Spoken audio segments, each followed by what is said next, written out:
আগুনে পুড়ে ছাই হয়ে গেল দুটি বাড়ি। মিলন শেখ ও বেগম বেওয়া এই দুজনের বাড়ি সম্পূর্ণ পুড়ে ছাই হয়ে গেল।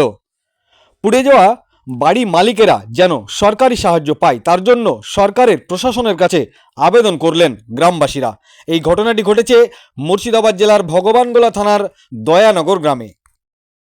বলতে 2:30 নাগাদ হঠাৎ করে জানতে পেরি যে মিলন শেখ এবং বেওয়ার বাড়িতে আগুন লেগে যায়।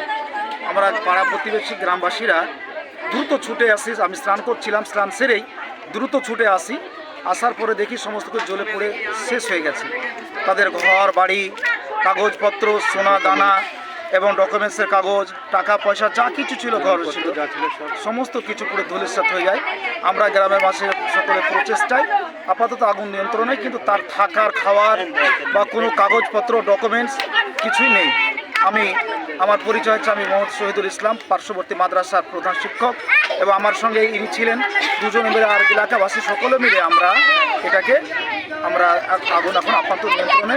আমরা চাইব সাংবাদিকদের মাধ্যম দিয়ে আমাদের প্রশাসন এবং অন্যান্যরা যাতে করে এদের কিছু পুনরুদ্ধার হয় বা তাদের বাসস্থানের ব্যবস্থা করে, সেটা আমরা আশা রাখি গ্রামবাসী।